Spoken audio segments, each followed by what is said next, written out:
সকাল থেকেই সিএমএম আদালত চত্বর নিরাপত্তার চাদরে ঘিরে ফেলে আইনশৃঙ্খলা বাহিনী।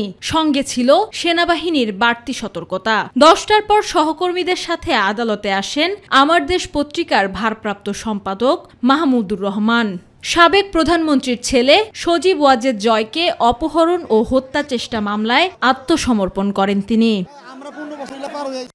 এজলাসে ওঠার আগেই গণমাধ্যমে কথা বলেন জ্যেষ্ঠ এই সাংবাদিক।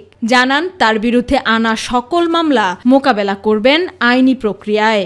আইন যেটা আছে বাংলাদেশে সেই আইন অনুযায়ী আমি কার্ডে সারেন্ডার করব এবং আমি লড়াই অব্যাহত রাখব, যদিও এই মামলা সর্বৈব মিথ্যা এবং একটা উদ্ভট মামলা।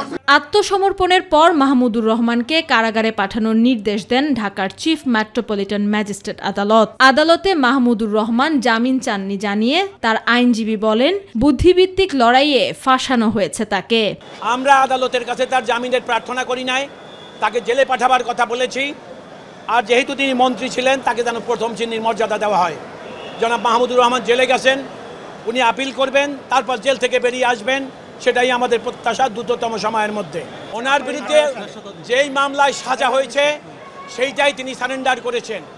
এখন তিনি জেলে গেছেন, বাকি মামলা অতি দ্রুত এই মামলা থেকে তিনি বেরিয়ে আসবেন। এদিকে রাজধানী নিউ মার্কেট থানার হত্যা মামলায় সাবেক আইজিপি চৌধুরী আবদুল্লাহ আল মামুনকে 4 দিন ও ঢাকা দক্ষিণ সিটি কর্পোরেশনের 26 নম্বর ওয়ার্ডের সাবেক কাউন্সিলর হাসিবুর রহমান মানিককে 5 দিনের রিমান্ড মঞ্জুর করেছেন আদালত।